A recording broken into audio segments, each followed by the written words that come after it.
Hello, internets. Today I want to talk about not diminishing the struggle. Twofold. First, not diminishing your own struggle. Second, not diminishing the struggle of others. I actually had planned to do those in the reverse order, but now that I've said them that way, that's how we're going to do them. So, don't diminish your own struggle. What I mean by that is, there's sort of this tendency to try to project an image of everything's going great, life is super swell, because we've all been conditioned that we're not allowed to let other people know what's going on with our interior state because that somehow makes us a burden to them, or they won't like us, or a whole host of things. Uh, and that serves to isolate us all because everybody has the understanding that everybody else is doing better. That whatever the circumstances of their life, they're struggling with it in a manner that is unique. That everybody else has got a handle on this, and I'm having a hard time, and that's shameful, and I shouldn't let people know about that, and I just got to pretend that um, it doesn't help. It's not a good way to go about things. One of the most important things I ever learned in my life was that I'm not that special. I thought, man, I'm having all these problems, and life really actually kind of sucks, and everybody else just seems to be getting this under control. They've got it together. It's going great, and that came. I came to understand that that wasn't actually the case. All kinds of people that I thought just had it together were really, really under the cosh. And I remember sitting around with some of the folks that I did my degree with in the math department, and just kind of explaining what was going on with me at that time. And it was a bad time for me. I loved getting my degree. The people were fabulous, and my brain didn't work under the stresses of taking 4 math classes every semester. So my everything other than my educational experience massively degenerated, and so I stopped going to class because I couldn't really focus in class. I wasn't really sleeping at all.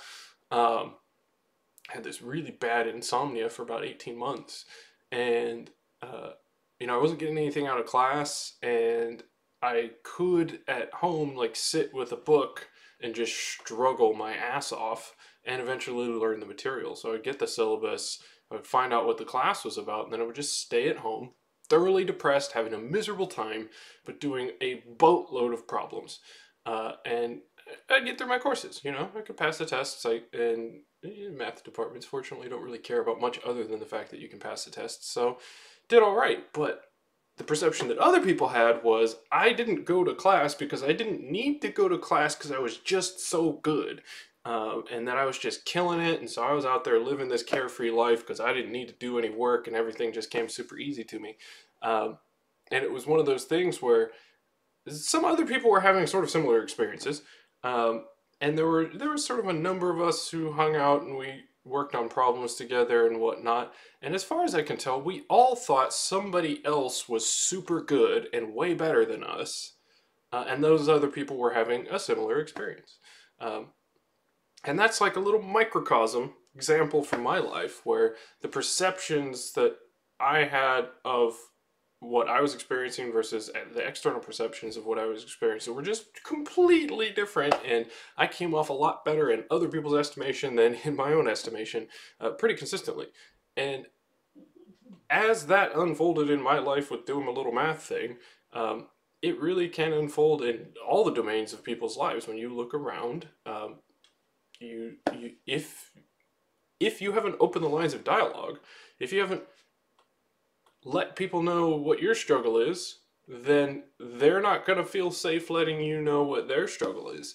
And that sort of bridges us into, not diminishing other people's struggles. You don't know. You don't know what other people are going through. And that is something that was drilled into my head from a very early age because, a close member of my family attempted suicide and apparently is a terrible shot, even at very close range.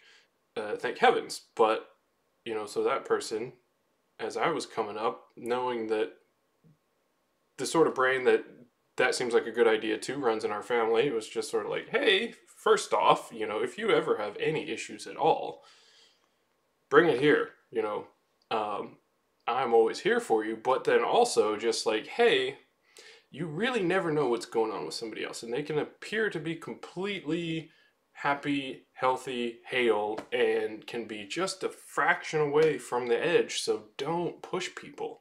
Um, don't unnecessarily burden people because you just don't know how close they are to breaking. Um, and that's something that, probably when I was like 10, I wasn't really ready for, but it lingered in the back of my head and sort of just kept cropping up in life and whatnot. And what occurred to me later in life was we really we assess ourselves by our experience and by our circumstances and sort of how those things come together.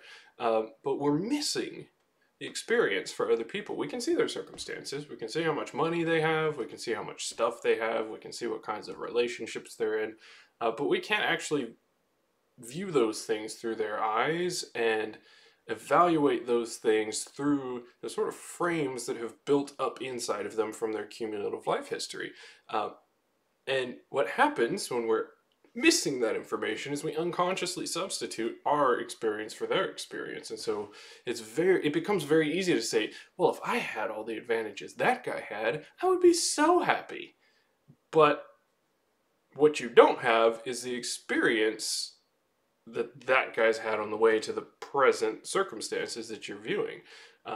And probably that experience that guy has had was tailor-made to make his present circumstances miserable, in the same way that everybody else's present circumstances seem to fit perfectly with whatever is going to immiserate them.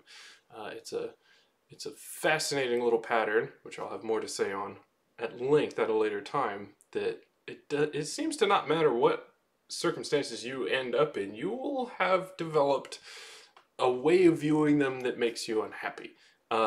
So we have to be very careful that there is a tuning effect there, that it's very difficult to see exactly what the details are that would lead one to be suffering in a situation that looks to us very favorable, because we're just subbing in what our experience is. And man, if that and that and that and that were lined up in my life, everything would be great. Which is probably also a myth, but it can seem that way if we don't have the experience of the person who's actually living that. So we don't want to diminish their struggle by saying, oh, you've had so many advantages. How can you say that your life is hard? You've had this, that, and the other. Because really, being a human being is hard. Some people definitely have it harder than other people. And we shouldn't end up in this sort of false dichotomy situation where it's like we either have to say that everybody is equally miserable, or some people's suffering is not worth consideration because other people are suffering more, right? Like we actually can be, full adult human beings engaged with the universe in a fine-grained way, and we can actually just go like, yes, some people have it really, really rough, but everybody has it pretty rough. And there's a lot of opportunities for suffering in any set of life circumstances. So if we just listen to people, let them inform us about what their experience is, rather than writing off their experience, and let them know what our experience is, rather than hiding it and sort of projecting this image of everything's going great, then we can open up a lot of lines of dialogue and a lot of opportunities for mutual support in a way that's going to help us all be happier human beings.